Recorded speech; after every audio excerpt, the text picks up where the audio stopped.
Welcome back, guys, to the Butterfly Season podcast. I have a dear friend. I say that a lot, but I really mean it.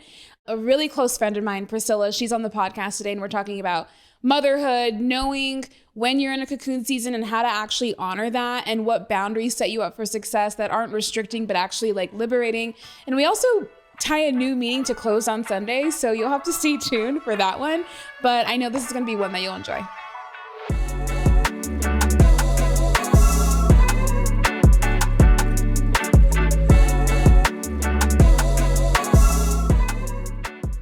P.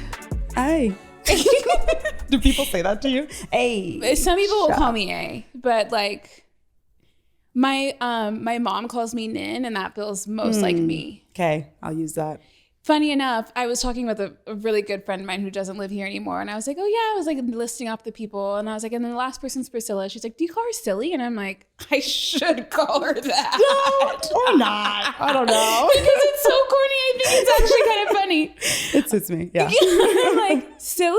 Like, I would hate that as a nickname, but I feel like it makes it like, I don't know if this translates, but like in Spanish, a cariño is like cariño, love. Yeah, that's what it feels like a cariño name, you know? Anyways. I like me P. Yes, yes. Silly P. Okay, we're not doing that, okay? I think it's stuck. I think it's stuck. Thanks for having me. I'm so excited to have you on. So happy to be here. I have been telling you since we were first became friends, let me know when you're ready to run. Mm-hmm. And what I meant by that is like, hey, like, let's do this in life, do this, come on, do. And you were like, like right now is like my season of slow. And I respect that so much because I feel like, especially when you're around someone that's like hyper excited for you and whatever you got going, it's easy to maybe get out of an alignment and do the thing because you feel the energy of someone else. But you were able to just be like, I'm just in a season, like my cocoon season. Yeah. I admire that. I appreciate that. And having a child will do that. And if it wasn't for little baby Willow, which is my second, I would have done all the things and some. And I think that understanding myself more and knowing that I'm an Enneagram 7 and getting deeper into that and learning that and, you know, the shiny objects things of just wanting to do it all. And I can do it all and I want to. And knowing that after having my second baby, that it was just time to like take a beat. Also, the situation of me a month before giving birth, it also forced me to make that decision too, because the studio that I was at before, we weren't in alignment anymore. Mm-hmm. And something abruptly happened that kind of forced me to be like, this is my time. I've reached my time.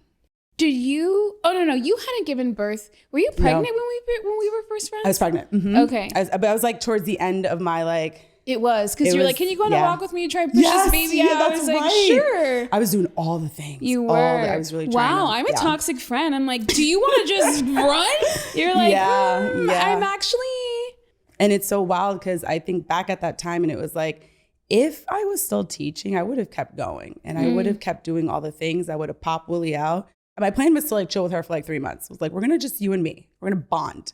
And then I'm going to like do the things with you and play the balance game. Right. And that's how it's going to work. So when everything happened where I was like, hey, P, let's talk about your self-worth. Like, are you going to allow someone to treat you and talk to you that way and keep going? Because you love this community and you love teaching so much that you're just going to allow it and go with that plan? Or are you going to step back and be like, you know what, this is a sign.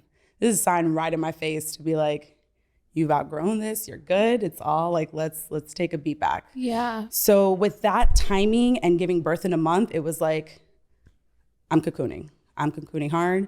And I, again, going back to just wanting to do all the things and having the people around me at all times to support my vision and support my dream and keep the fire behind me. It was so hard for me to say, everything was like, yeah, no. It was like, yay, by the time I woke up by 9 p.m., I was like, nah, man. Yeah. Not happening. Because you just, you weren't feeling it? I didn't have the capacity to. Yeah. I truly was just like, it started with me just honoring the space that I was in. It was really just like, I have to say no because I know I'm meant to just like really be in with the babies right now. Yeah. Like whatever I do next, whatever that next step it's going to be, when I start to like really breathe life into that vision, I know it's fucking skyrocket season. That's it. And once I go, I'm not going to stop. And I know my time right now in this season with my babies being so little, I'm not going to get that back. So I see the light at the end of the tunnel. And I had to remind myself that this every single day, still to this day, Willie is 17 months, and still to this day, every single time I have to be like, this is temporary. Yeah. This season is very, very temporary. So wanting to like get there, I know that when I get there, it's going to be when my battery is full, when I have space to just really like honor the dream, because that space was just like really just not, it didn't exist. Yeah. The space didn't exist. So it started with me honoring the season where I was, and then it kind of turned into like, okay, wait, opportunities, this, people calling me and all this. I'm like, yes, wait, no, yes, wait, no. And it's a mind fuck. It's a game that I had to just like remind myself all the time, like, P, you're in cocoon season, and cocoon season is just for you to just be with babies and be with you. Because when was the last time you just like really were just home with babies and home with self? I feel like your boundaries though are so effortless. Is this a different mindset than with your first baby? Yeah, it was a different mindset. The first, it's like, it's interesting. And I think I talked to a lot of moms that felt similar to this, but when you have your first, right, like you're anticipating this, like everything is going to change and it's going to be this new, like, I'm a new woman, right? And then you have the baby and you're like, I'm new and I'm also confused and I have to like now care for someone, but I think I could still work out. And it's just like that balance of like, wait, old life and new life. And new life is so, your new life is so new. Yeah. It's so new. And then it's like it's not all you know, because all you know is life before baby. So when it was Benny, I also had Benny during COVID. And then it was like 3 months in when the world opened up again, I was like, okay, I feel good. And also what I do for a living, I was able to still do both. You know, that's a beautiful thing. I wasn't away from him 12 hours a day. It wasn't like that. So I was able to like have my baby time and still do what I had to do, but it was different. So different with two, you know, different nap schedules, like both babies up throughout the night. I mean, my babies are 18 months apart, you know, so even when Willie was born, I still had another baby. Right. I was like, motherfucker was still in diapers. He just got out a few months ago, you know? Like, which I've had some footage of the get out. Yeah, that's another podcast story. Yes. But yeah, it was really different because I had the energy and I was so excited to be back. And then I started doing retreats and this and like getting deeper in my community. And I was like, whoa, everyone's talking about this shit is hard. This is easy. Yeah. I got this. And I had my partner. Right. Okay, let's not forget that it's not just me. Like, I'm lucky enough to like have a man who's like hands-on and is there in the mornings. And when he comes home from work, helps me cook and does all the things. Let's be real, he cooks. Why did I say helps me? He's gonna listen to this like, bitch, what? You don't cook. Weird. No, I do. I really do. I do. I just don't enjoy it. Let me make that clear. Okay. I get made fun of a lot about that. But yeah, so like the first time it was like, I felt like this parent thing and life work thing is, I got this. Mm-hmm. I got to like get a massage every Friday, hang out with my friends and like, you got it, babe? Like tag team, like this is great. Second baby was a whole new game. It was a whole new game. And there was that lack of sleep and that exhaustion is so real. So me making decisions just wasn't even there. Having conversations and being there is just like, there wasn't all of me. People would say, Priscilla, how are you? I was like, I'm fucking drowning. Oh my God, but you look so great on Instagram. Guys, don't go. Listen, my Instagram, I'm the person, I'm going to tell you, my Instagram is 100% the highlights, okay? 100, I'm that person. Yeah. When you talk about they post all the, that's me. You're talking about me. I know, I'm okay with that. My Instagram is my fucking resume. That's it. That's my magazine. Okay. I don't need to go on. Listen, go to all at Natty Patty. Okay. If you want to hear some vulnerable, real shit, that's my best friend. That's my other half. And that's why I'm friends with her. Does the vulnerable shit. I act like everything's okay, but talk to me in person. Yeah. Let's chat in person. I'll tell you. Yeah. How are you? I'm fucking drowning. I'm fucking tired. I'm very fucking tired. I was exhausted. This is the past 2 weeks was the first time I said to Mitch, like, I think it got 2.5% better. Wow. Like he's like, really? I don't think so. I was like, no, it is. Because I could finish, like, I could go wash the dishes without feeling like Benny's gonna like honestly torture Willow for too long. Like, it's okay. Right. It's good for 7 minutes. Like, we got this. This is a little better. So every season has been so different what season your baby is and is like affects that. So how has that been like a personal development growth for you? I'm feeling like when you're saying this, you have the foresight to feel like it seems like in the beginning when there is resistance to make a proactive decision on, hey, I'm just going to slow down. Hey, I'm just going to do this, which like, I don't want to take away from intuitively knowing or just generally knowing like, hey, I'm giving birth, I need to slow down. But like for the first 3 months or whatever it is that you talked about prior to, I feel like you felt some resistance and you're like, okay, this is my new trajectory. Whereas someone like me is like, okay, I feel resistance, let me try it again. Feel resistance, let me try it again. Feel get knocked down, let me try it again. I feel like that's what your story feels like. And so walk me through who you had to become, what level of like personal development you had to like tap into to be able to do that, to be fine with the cocoon season and embracing that. Yeah, I know myself. I know that, and there is so much more of myself that, you know, is going to be explored in seasons to come. And I think for me, I just like my husband is one who like, he will work until his back is against the wall and someone's like, you need to like chill. Mm-hmm. That's not me. You don't really have to like really push me against the wall. Like I know when I need a break. Mm-hmm. I know when I need a little namaste moment. Like I know myself and I know when my work isn't up to par with my expectations. Like I know that. I just do, because when I do work at a place of frustration or desperation or exhaustion, it's whack. Yeah. It's so whack and it doesn't feel good. And I hate that feeling. And my rest is not, it's business rest. It's not rest. I'm not resting. Everyone else is resting. I am doing the opposite for resting. What is business rest? I mean, like when it comes down to like work and doing like work, feeding the business goal and vision, like that is what I was resting on. That's what I was resting on. I wasn't resting, you know, even when I was like, I'm gonna go into cocoon, I'm gonna chill my baby. Like, I think people think that I literally is like sitting on my couch, holding Willow with a cup of tea, like watching the Today Show. Like, that's not what my cocoon season looked like. Like, it was a lot of pain and I cried. I still cry till this day. Like, there's times and I'm just like, how do you do this? Because we're not meant to do it alone. Yeah.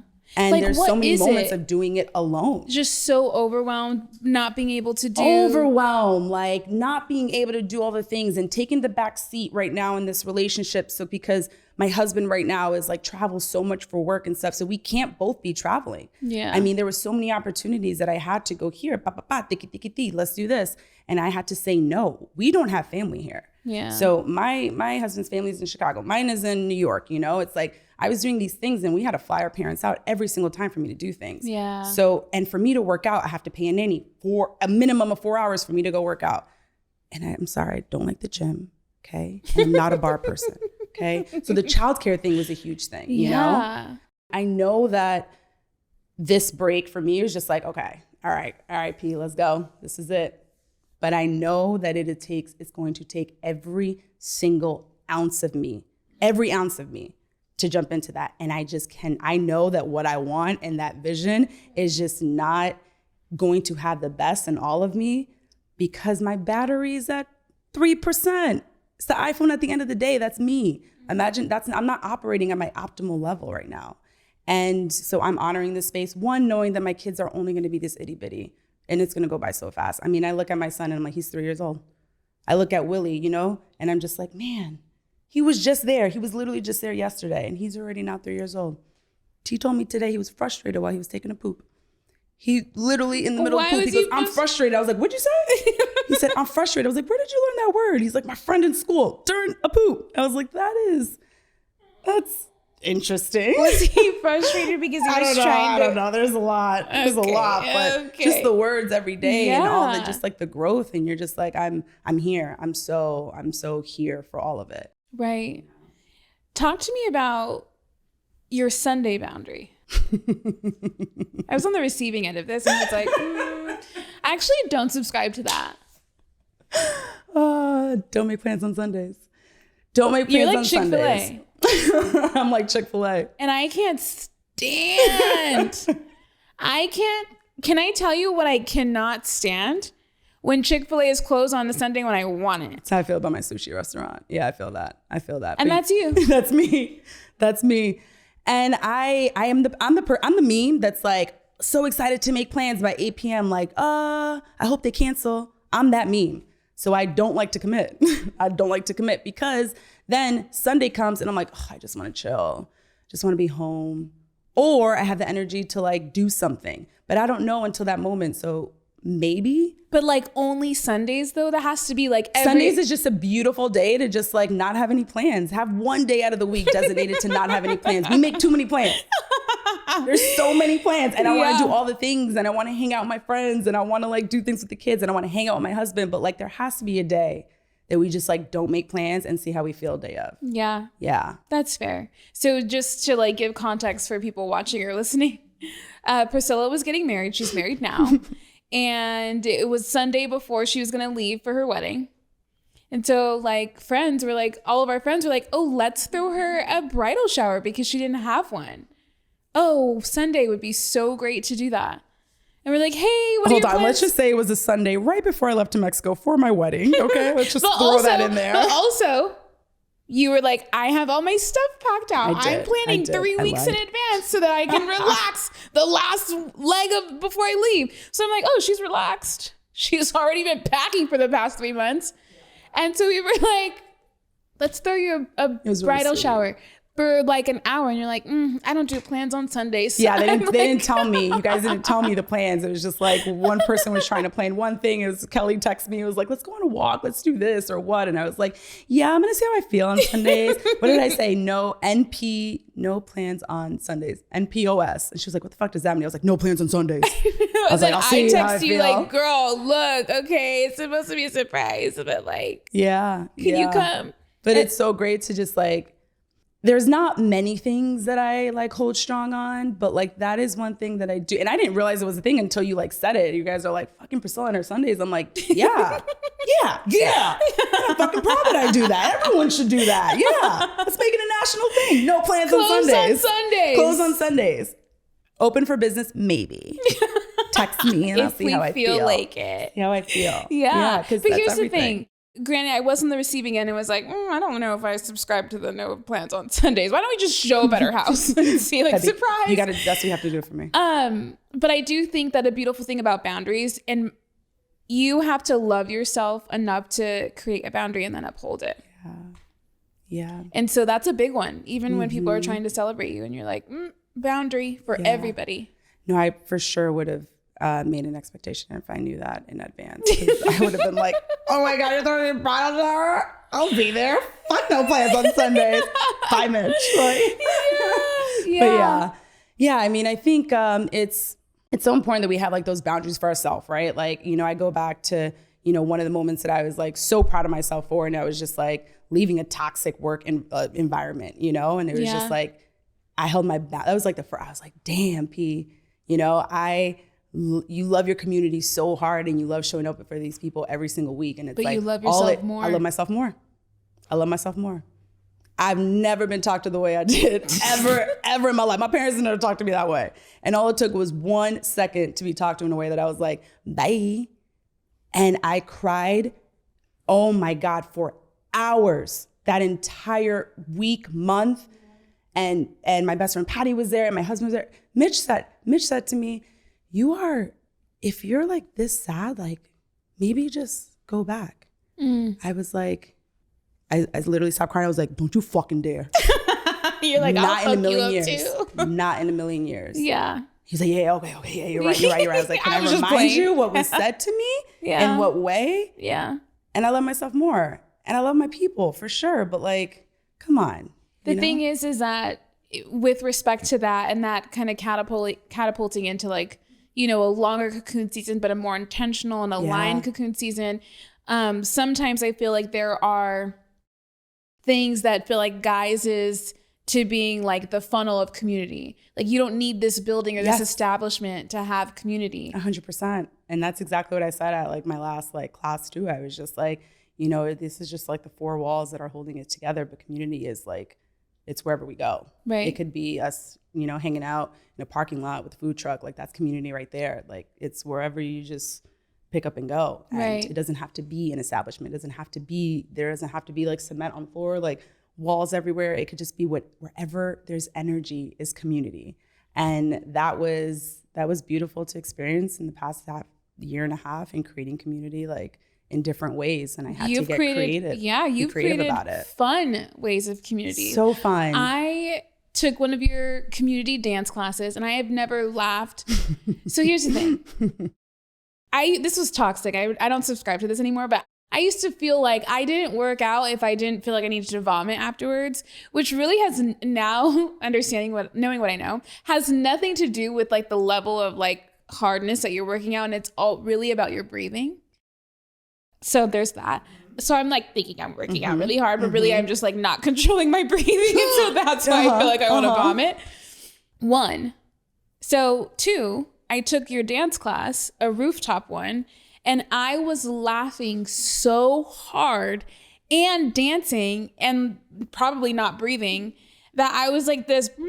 I hadn't eaten, like there was nothing to throw up.